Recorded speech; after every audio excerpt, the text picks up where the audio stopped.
Hello guys, how are you all? I hope you are all fit and fine at home. मैं हूं करण Bhatt and again हम चार लोग आज मिल रहे हैं एक नए टॉपिक के साथ हमारी एनसीईआरटी सीरीज का, जिसका नाम है एग्रीकल्चरल टेक्नोलॉजीज। ठीक है। अब गाइस, मैं आपको इस पर्टिकुलर टॉपिक में आगे जाने से पहले बताना चाहता हूँ कि हम लोग जो है इस पर्टिकुलर सीरीज में एनसीईआरटीज का जितना भी हमारा पोर्शन है, ठीक है, इंडस वैली सिविलाइजेशन से शुरू करके आज के जो मॉडर्न इंडिया का जो पूरी हिस्ट्री है वहां तक का कवर अप करने वाले हैं। एंड आपको इस पर्टिकुलर चैनल को, इस पर्टिकुलर सीरीज का फायदा उठाने के लिए एक छोटा सा काम करना पड़ेगा, that is your like, share and subscribe my channel to get more some videos. Okay. Agricultural technologies को शुरू करने से पहले मैं आपको बता दूं कि हम लोगों ने क्या क्या चीज़ें डिस्कस कर ली है। ठीक है। सबसे पहली चीज़ हम लोगों ने डिस्कस करी थी, दैट इज द इंट्रोडक्शन। ठीक है। इस टॉपिक का नाम है, इस चैप्टर का नाम है हमारा bricks beads and bones of the Harappan civilization, the Indus valley civilization. ठीक है। हमारे इंडस वैली सिविलाइजेशन को हम लोग यहाँ पे पढ़ रहे हैं।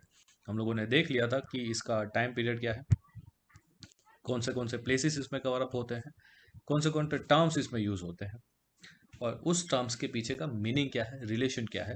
ये अगर आप लोग पिछले वीडियोस देखेंगे तो आपको पता चल जाएगा। ठीक है। ये हम लोगों ने देखा था, ये सारे जो बीट्स हैं आप देख सकते हो, ये आपके पूरे जो वेट्स हैं हमारे, ये सारी ब्लेड्स हैं जिसे यूज़ किया जाता था कहीं ना कहीं एग्रीकल्चरल पर्पस के लिए। ठीक है।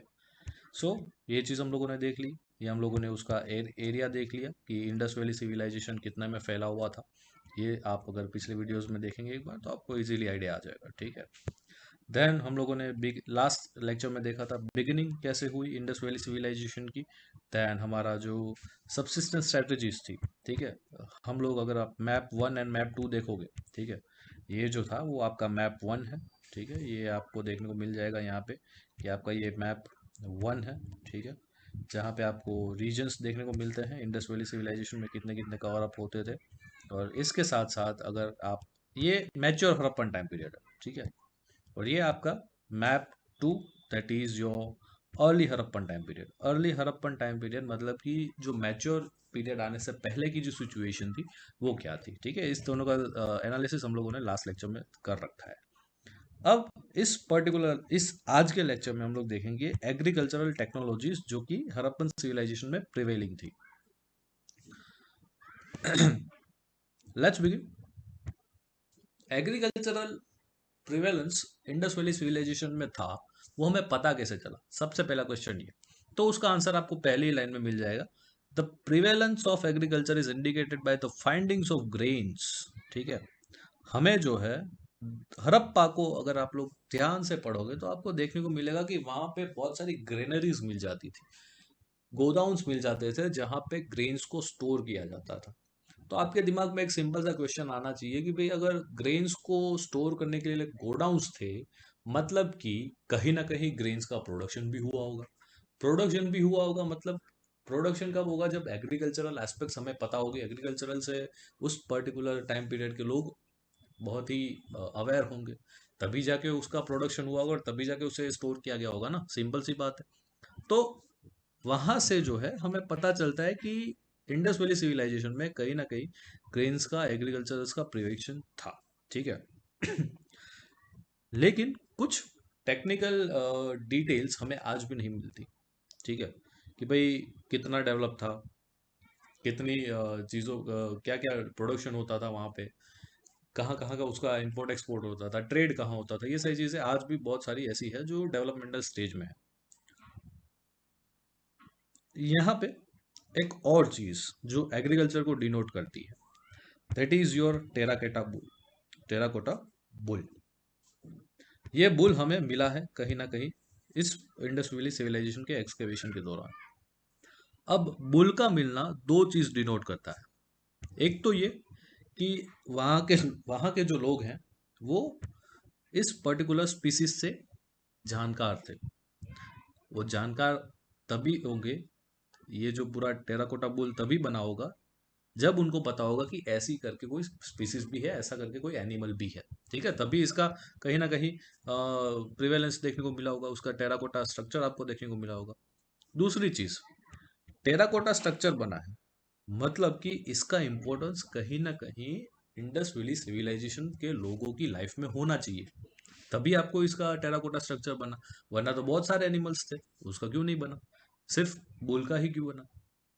इससे हम लोग ये भी एनालाइज कर सकते हैं कि जो वहाँ के लोग थे, इंडस वैली सिविलाइजेशन के लोग थे, उसका मेन ऑक्यूपेशन था आपका एग्रीकल्चर। एग्रीकल्चर में अगर आपको पता हो तो बुल का इस्तेमाल आज के टाइम में भी होता है। बहुत सारे फार्मर्स आपके जो कि ट्रैक्टर्स या ट्रॉलीज या ऐसे एडवांस नहीं हैं, वो आज भी फार्मिंग के लिए बुल का इस्तेमाल करते हैं। तो ये प्रैक्टिस कहाँ से शुरू हुई भाई? तो ये प्रैक्टिसेस इंडस वैली सिविलाइजेशन से शुरू हो रही है। ठीक है, वहाँ के लोग भी फार्मिंग के लिए बुल का इस्तेमाल करते थे, और क्योंकि फार्मिंग एग्रीकल्चर यही उस टाइम पीरियड की मेन ऑक्यूपेशन थी, मेजर ट्रेड आपकी मानी जाती थी, ऑक्यूपेशन मानी जाती थी, तो डेफिनेटली बुल जो है वो सबसे इंपॉर्टेंट बन जाएगा। ठीक है, तो उस वजह से आपको टेराकोटा स्ट्रक्चर देखने को मिलता है, और उससे हम लोग ये एनालाइज कर सकते हैं, ये कनेक्ट कर सकते हैं कि ओके, एग्रीकल्चर का इतना इंपॉर्टेंस रहा होगा टाइम के दौरान। इसके साथ साथ ये आपके टेराकोटा बुल्स आपको कहाँ से मिले? तो ये आपको मिले चोलिस्तान एंड बनवाली, जो कि हरियाणा में आते हैं। ठीक है, अब आप इसको मैपिंग के दौरान थोड़ा समझेंगे चोलिस्तान और आपका बनवाली को। तो आप जो मैप 1 है, जो कि मेच्योर हड़प्पन टाइम पीरियड है, वहाँ पे आपको एक प्लेस मिल जाएगा, दैट इज योर बनवाली, जो कि हरियाणा का पार्ट है। ये बनवाली में से आपको जो है ये पर्टिकुलर टेराकोटा बुल मिला हुआ है। ठीक है, तो आप ये चीज़ याद रखना कि टेराकोटा बुल जो है वो आपको बनवाली से भी मिलता है और चोलिस्तान से भी मिलता है, जो कि कहीं ना कहीं हरियाणा का पार्ट था। ठीक है, सो ये चीज़ आप नोट करके रखना, रनिंग नोट्स बनाते जाना। नो डाउट मैं नोट्स तो प्रोवाइड करूंगा ही आपको, लेकिन आपके लिए, आपकी अंडरस्टैंडिंग के लिए अगर रनिंग नोट्स बना रहे हो तो it will be much better, क्योंकि मेरी नोट्स मैंने मेरे अंडरस्टैंडिंग से बनाई है। आप लोग लोगों की नोट्स पढ़ते हो, लेकिन लोगों की नोट्स पढ़ना वो उसकी टेक्निक है, आप खुद की नोट्स बनाइए तो आपको ज़्यादा याद रहेगा। ठीक है, इसलिए मैं ज़्यादा फोकस करता हूँ कि आप लोग वीडियो के साथ साथ रनिंग नोट्स भी बनाते जाए। यस, सो ये आपको टेराकोटा बुल मिल जाता है आपके हरियाणा बनवाली में से एंड चोलिस्तान में से। ठीक है, आगे देखते हैं। इसके साथ साथ आपको जूते हुए खेत, यानी कि प्लफ्ड फील्ड, मतलब कि जूते हुए खेतों का भी एग्जाम्पल मिल जाता है कालीबंगान में से। कालीबंगान कहाँ पे आया हुआ है? राजस्थान में आया हुआ है। ठीक है, आइए देखते हैं मैप में इसका पार्टिसिपेशन है कि नहीं है, इसका डिनोशन है कि नहीं। ठीक है, ये आपका राजस्थान का पोर्शन है, यहाँ पे आपका राजस्थान का पोर्शन है, आप सबको पता है। और ये जो पूरा राजस्थान का पोर्शन है, उसके सबसे नॉर्दर्न साइड में यहाँ पे कालीबंगान आपको देखने को मिल जाएगा। अब ये पूरा जो पोर्शन है ना, वो राजस्थान का था, डेजर्ट, थार डेजर्ट और रिलेटेड कंटेंट्स है। ठीक है, तो यहाँ पे जो है उसके नॉर्दर्न पोर्शन में आपको कालीबंगान देखने को मिल जाएगा। ठीक है, ये जो कालीबंगान है वहां से जो है आपको प्लफ्ड फील्ड्स, यानी कि जुते हुए खेतों का एग्जाम्पल जो रिमेन्स है वो मिल जाते हैं। अब प्लफ्ड फील्ड्स होंगे, मतलब कि प्लफ्ड फील्ड का मिलना, मतलब कि कहीं ना कहीं एग्रीकल्चरल का डेवलपमेंट, क्योंकि फील्ड्स को तभी प्लफ किया जाएगा जब उसमें कुछ आपको ग्रो करवाना होगा। और ग्रो उस टाइम पीरियड में ऐसा तो है नहीं कि आप पेड़ पौधे लगा दो, सीधी सी बात है। अगर आपको प्लफ फील्ड मिला है तो वहां पे एग्रीकल्चरल प्रैक्टिस हुई होगी, मतलब कि ये भी कहीं ना कहीं एविडेंस है एग्रीकल्चरल डेवलपमेंट का उस टाइम पीरियड के दौरान। ठीक है, इसके अलावा गाइस एक बहुत ही इंपॉर्टेंट चीज यहाँ पे आप देखिए, पिछले 3 लाइंस में, the field had 2 sets of furrows at right angles to each other, suggesting that 2 different crops were grown together.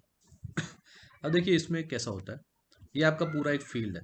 ठीक है, ये आपको आपका फील्ड देखने को मिलेगा। ठीक है, अब यहाँ पे जो है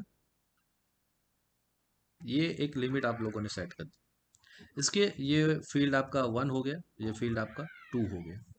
यहाँ पे आपको वर्टिकली आपको प्लफ्ड फील्ड्स देखने को मिलेगा, यहाँ पे आपको हॉरिजॉन्टली प्लफ्ड फील्ड्स देखने को मिलेगा। ठीक है, इसका मीनिंग क्या है? क्यों आप अपने एक ही खेत को दो डेजिग्नेशंस में, दो वर्टिकल्स एंड हॉरिजॉन्टल मामलों में डिवाइड कर रहे हो? द रीजन इज, एक साथ दो दो क्रॉप्स लिए जाते थे। आज के टाइम पीरियड में भी आप देखना बहुत सारे फार्मर्स ना एक साल में 3-3 4-4 क्रॉप्स लेते हैं। लेकिन ये लोग इंडियस वैली सिविलाइजेशन के लोग इतने एडवांस थे कि एक ही टाइम में 2 क्रॉप्स लेते थे, एक ही टाइम में 2 क्रॉप्स। ठीक है, आप समझ रखते हो कि उन लोगों की एग्रीकल्चरल एक्सपर्टीज कितनी डेवलप थी। अगर हमें इस टाइप का एविडेंस मिला है, एक एक ही पर्टिकुलर फील्ड को दो vertically and horizontally rectangular form में अगर आपने प्लफ किया गया एग्जाम एविडेंस मिला है, मतलब कि वहाँ के लोग जो हैं एक साथ 2 क्रॉप्स लेना जानते थे। अगर आपको ऑप्शंस में से देखने को मिलता है कि वहाँ के लोग जो है रेक्टेंगुलर फॉर्म में आपको प्लफ फील्ड्स देखने को मिले हैं, जिस जो डिनोट करता है कि एक टाइम में 2 क्रॉप्स लिए जाते थे। अगर ऐसा ऑप्शन देखना मिलता है और कहता है कि ये गलत है, तो गाइस सोचो, ये सही है, क्योंकि हमारे सिविलाइजेशन में, इंडस वैली सिविलाइजेशन में ऐसा भी एविडेंस मिले हैं। ठीक है, यस, आगे बढ़ते हैं। कहते हैं archaeologist have tried to identify the tools used for harvesting. सीधी सी बात है, क्योंकि हाथों से तो आप अपने जो एग्रीकल्चरल फील्ड है उसे आप प्लफ करोगे नहीं, कुछ ना कुछ टूल्स यूज हुए होंगे। तो एग्रीकल्चरल्स आर्कियोलॉजिस्ट जो है आपके, वो एग्रीकल्चरल्स कौन सी चीज़ें का इस्तेमाल करते थे, कौन से टूल्स का इस्तेमाल करते थे, उसका आइडेंटिफिकेशन करना चाहते हैं। तो उनके सामने एक बड़ा क्वेश्चन आया कि did the Harappans use stone blade set in wooden handles और did they use metal tools. ठीक है, दो क्वेश्चन, दो चीजें, कि क्या वो स्टोन्स का टूल्स यूज करते थे या तो फिर वो मेटल्स के टूल्स यूज करते थे, स्टोन या मेटल। ठीक है, तो यहाँ पे जो है इसका आंसर मैं आपको दे देता हूँ कि अगर आप थोड़ा सा नीचे जाएंगे तो ये देखिए यहाँ पे आपको कॉपर टूल्स मिल जाते हैं, कॉपर टूल्स मिल जाते हैं, ये रिमेन्स है जो एक्सकेवेशन के दौरान आपको मिले हैं। ठीक है, तो यहाँ पे एक क्वेश्चन भी है, do you think this tools could have been used for harvesting. क्या आपको लगता है कि इन टूल्स का जो है इस्तेमाल किया गया होगा हार्वेस्टिंग में? मुझे लगता है डेफिनेटली किया गया होगा, क्योंकि आप देखिए ये कॉपर टूल्स है। ठीक है, अब जो हमारा early Harappan and mature Harappan time period है, वहां पे आपको कॉपर के एविडेंसेस मिल जाएंगे।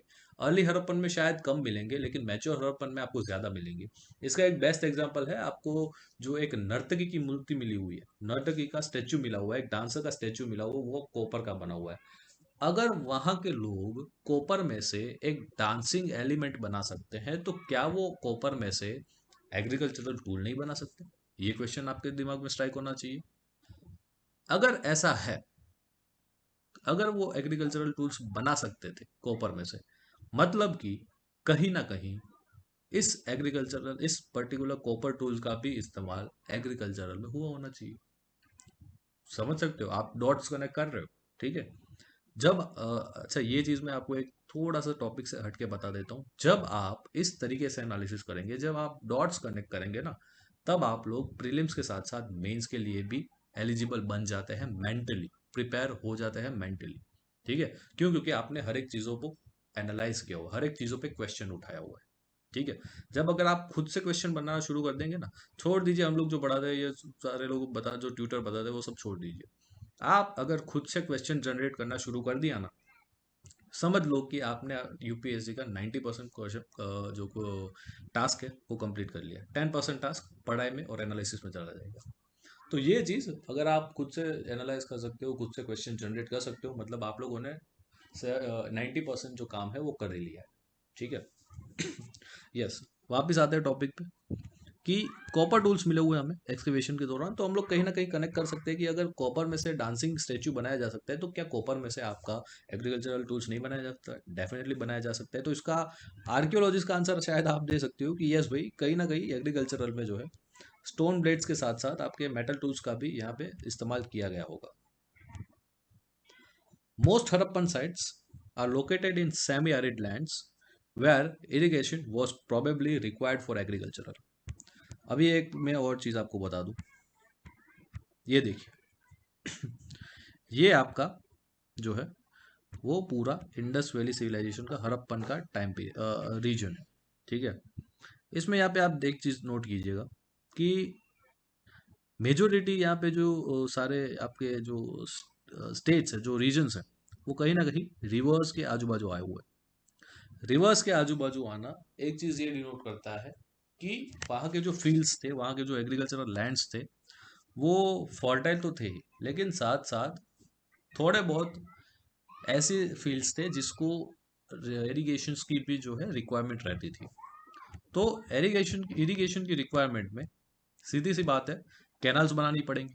कैनल्स के बिना तो आप नदी में से, रिवर में से आप पानी ला नहीं पाओगे, क्योंकि मोटर जैसी व्यवस्था तो थी नहीं। आज के टाइम में इलेक्ट्रिसिटी है, मोटर है, तो हम लोग पानी खींच के भी 10-15 किलोमीटर दूर अगर आपका फील्ड है तो वहां पे पानी पहुंचा सकते हैं। लेकिन उस दौरान तो ऐसा कोई सिस्टम थी नहीं। तो सिस्टम कौन सी थी? कैनाल्स बना दो। कैनाल्स बना दोगे तो मतलब आपके ये जो रिवर्स के पानी है, वो इजीली आपके फील्ड तक आ जाएगा। तो आपको यहाँ पे एक प्लेस देखने को मिलेगी, दैट इज शोर्दुगोय। शोर्दुगोय अफगानिस्तान में आई हुई एक प्लेस है, और वहां से जो है आपको ट्रेसिस ऑफ कैनाल्स मिल जाएंगे। ट्रेसिस ऑफ कैनाल्स मतलब कि कैनाल्स के रिमेन्स जो कि बनाए गए थे उस दौरान। ठीक है। तो यहाँ पे आप एक चीज ये डिनोट कर सकते हो कि अफगानिस्तान कौन सा एरिया है? सेमी एरिड एरिया है। वहाँ पे अगर मैं आपको मैप में भी बता दूँ ना, ठीक है, एक मिनट हम लोग मैप पे ही चले जाते हैं। ये रहा मैप। ठीक है। ये आज का पाकिस्तान का एरिया है, ये आज का इंडिया का एरिया है, और ये जो है आपको ऊपर दिखाई दे रहा है, वो आपका अफगानिस्तान का एरिया है। अब पाकिस्तान और इंडिया के मुकाबले अफगानिस्तान में आपको रिवर चैनल जो है, रिवर सिस्टम है, वो बहुत ही वीक देखने को मिलेगी। ठीक है। अब क्योंकि अफगानिस्तान भी अगेन उस दौरान इंडिया का ही पार्ट था, हमारे इंडस वैली सिविलाइजेशन का ही पार्ट था। तो यहाँ पे शोर्टुकोई करके एक सिटी आया हुआ था, एक पूरा एक टाउन आया हुआ था, जहाँ पे आपको कैनाल्स का रिमेन्स देखने को मिल जाएंगे। ठीक है। अब ये चीज आपको कैनाल्स का रिमेन्स जो है वो शोर्दुगोई में ही मिलेंगे, लेकिन पंजाब या हरियाणा या सिंध के प्रदेश में नहीं मिलेंगे। Why this? ऐसा क्यों? कोई मुझे बता सकता है? अगर हाँ तो कमेंट कीजिए, वरना हम लोग यहाँ पे तो डिस्कस कर ही रहे हैं। पंजाब, सिंध और हरियाणा के क्षेत्र में आपको कैनाल्स नहीं दिखाई देंगे, उसके रिमेन्स नहीं दिखाई देंगे। क्यों? क्योंकि देख लो भाई, आपके सामने मैप में एग्जाम्पल, ये आपका पंजाब हरियाणा का क्षेत्र है। ठीक है, देख सकते हो, 6 से 7 रिवर्स आई हुई है, सबकी सब 24/7 पानी से भरी पड़ी। ठीक है। झेलम, चिनाब, रावी, बियास, सतलज, इंडस खुद, सिंधु नदी खुद यहाँ से बहती है। ठीक है। ये सारी नदियां पंजाब और हरियाणा के क्षेत्र से निकलती है। उसके बाद अगर थोड़ा आप नीचे आओगे तो ये पूरा सिंध का एरिया।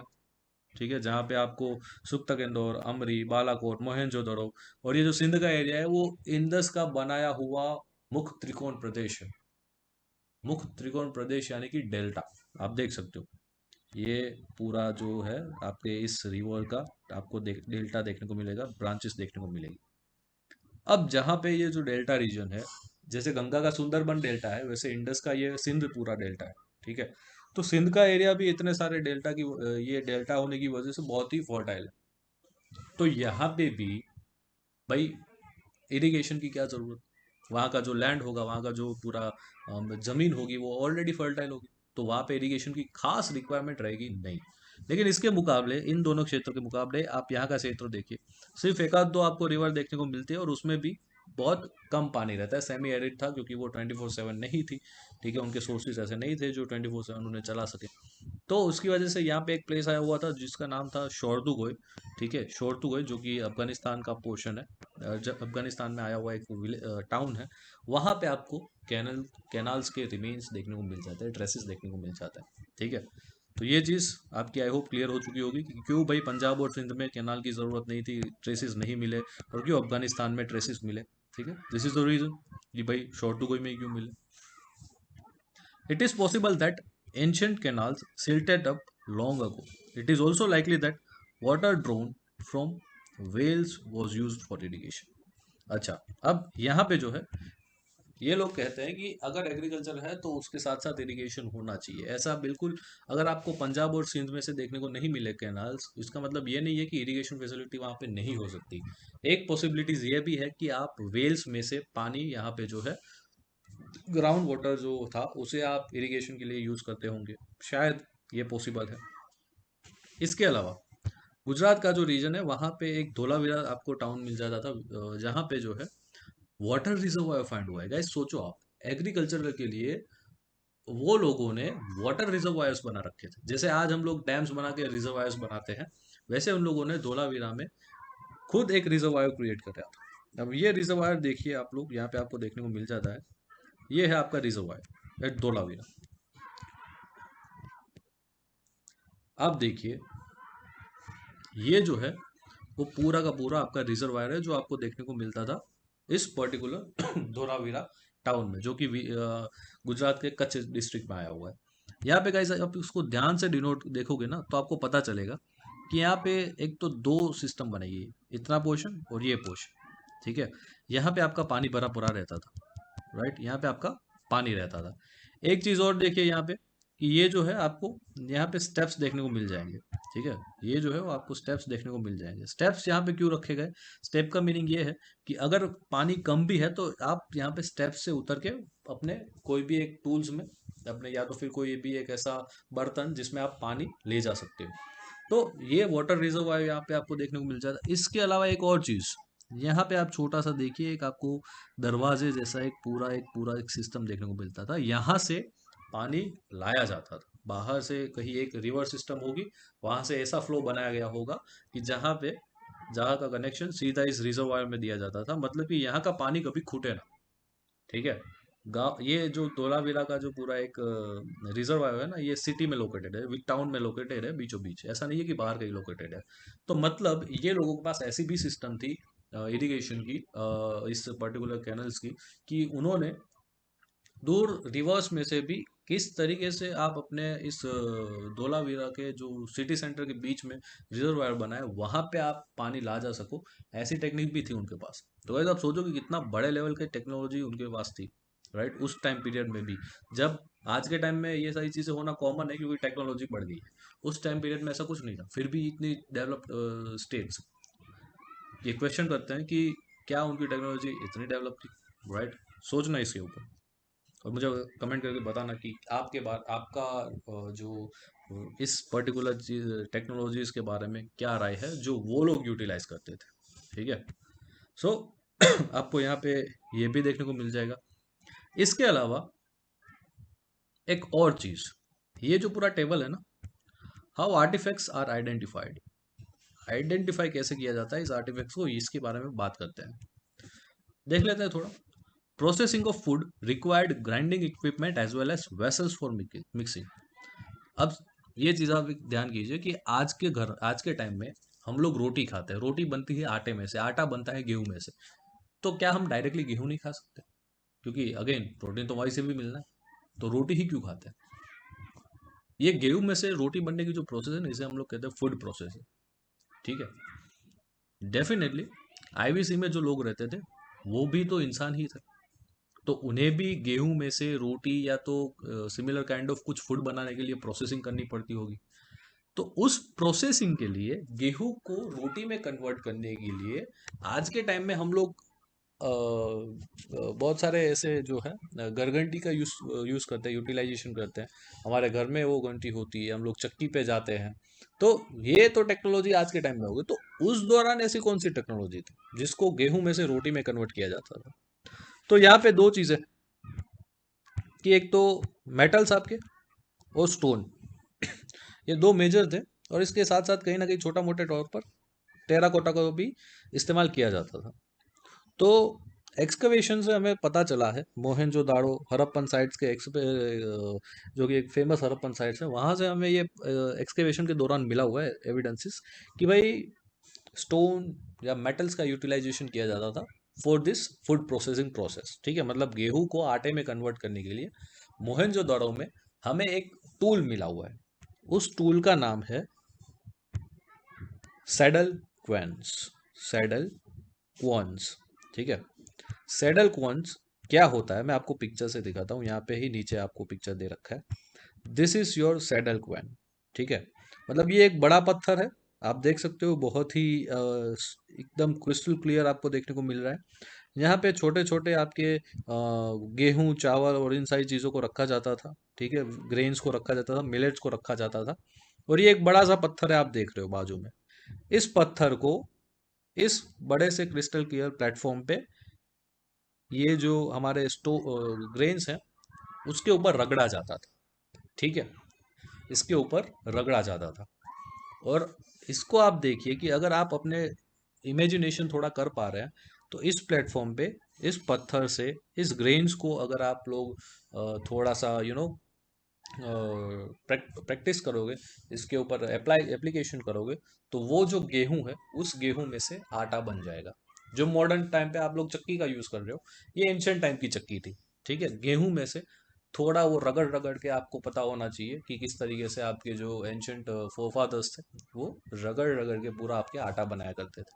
तो दिस इज सैडल क्वैन जो कि हमें मिला हुआ है आपके मोहनजोदाड़ो के एक्सकवेशन के दौरान, ठीक है। अब इसको जो है जनरली ये जो सैडल क्वेंस थे उसे hard gritty and igneous rock से बनाया जाता था। कभी कभी सैंडस्टोन्स का भी इस्तेमाल किया जाता था, ठीक है। और एक इसकी जो बेसिस उसका जो बेस है वो पूरा कन्वेक्स रखा जाता था। कन्वेक्स यानी कि आप देख सकते हो ये जो पूरा एक स्ट्रक्चर है ये उसका बेस है, इसे थोड़ा सा कन्वेक्स फॉर्म में रखा गया है। और इसके ऊपर जो है एक बड़ा सा पत्थर जो था, उस दोनों रॉक को अगर आप इस तरीके से पाउंडर करोगे, ठीक है, इसे आप पाउंडर करोगे, सेकंड जो आपका ये जो रॉक है आपको देखने को मिल रहा है उसे पाउंडर की तरह यूज किया जाता था, कि जिसके थ्रू इन दोनों के बीच के जो भी ग्रेन्स है यहाँ पे हम लोग रखते थे, ठीक है, वो उस ग्रेन को अगर आप प्रैक्टिस करते एप्लीकेशन करते थे तो उस पर्टिकुलर जो भी ग्रेन होगा उसका आटा बनना बहुत ही ईजी बन जाता था, ठीक है। तो ये आप देखिए गाइज उन लोगों ने कितनी बड़ी टेक्नोलॉजी जो है यहाँ पे इस पर्टिकुलर सैडल क्वैन को बना के यूटिलाइज की गई है, ठीक है, ग्रेन को आटे में कन्वर्ट करने के लिए, मतलब कि फूड प्रोसेसिंग के लिए। तो आपका फूड प्रोसेसिंग का एग्जांपल भी यहाँ से आपका जो क्लियर होना चाहिए। और आज भी आजकल आपकी गवर्नमेंट ऑफ इंडिया जो है वो फूड प्रोसेसिंग को इंडस्ट्रीज को भी बहुत बड़ा प्रमोट कर रहे हैं। तो ये आपके फूड प्रोसेसिंग जब आप लिखते हो तो उसमें मेंस के लिए आपको एक अच्छा सा मटेरियल मिल जाएगा यहाँ पे कि भाई एंशियंट टाइम में भी फूड प्रोसेसिंग हुआ करती थी थ्रू सैडल क्वैन, जो कि मिला है आपके मोहनजोदड़ो के एक्सकेवेशन से, ठीक है गाइस। आई होप आप लोगों को ये चीज़ क्लियर हो चुकी होगी। एंड यहाँ पे आपको पता चला होगा कि किस तरीके से ये जो है एग्रीकल्चरल टेक्नोलॉजी यहाँ पे यूटिलाइज की गई थी, ठीक है। या आज के लेक्चर में हम लोग यही तक रखते हैं, लेकिन जाने से पहले एक क्वेश्चन है आपके लिए। अब ये जो एक्सकवेशन था ना वो मैके करके एक आपका एक्सपर्ट था, आर्कियोलॉजिस्ट था, उसने ये एक्सकवेट किया था। ये जो मैके है वो इस सैडल क्वैन को आज के कौन से कंपेयर करता है। और एक क्वेश्चन कह के जाता है कि is this a useful technology, क्या ये यूजफुल टेक्नोलॉजी थी। तो ये क्वेश्चन मैं आपसे भी पूछता हूँ कि ग्रेन्स को आटे के फॉर्म में कन्वर्ट करना, क्या ये यूजफुल स्ट्रेटजी थी। इस सैडल क्वैन को यूज करना, क्या ये यूजफुल स्ट्रेटजी थी।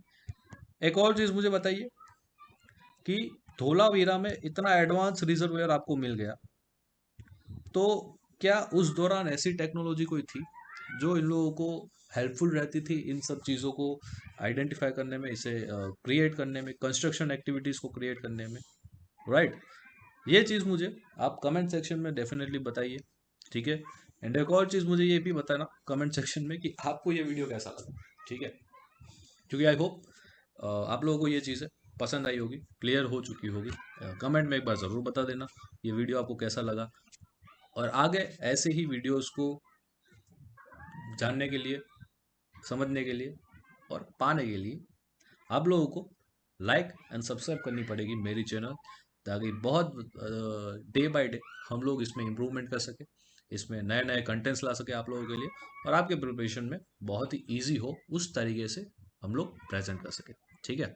मिलते हैं एक अगले लेक्चर के साथ जिसमें हम लोग पढ़ेंगे हमारा मोहेंजोदारो प्लान्ड अर्बन सेंटर, ठीक है।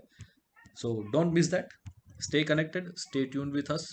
एंड घर के बड़ों की इज्जत कीजिए, फैमिली को इम्पोर्टेंस दीजिए।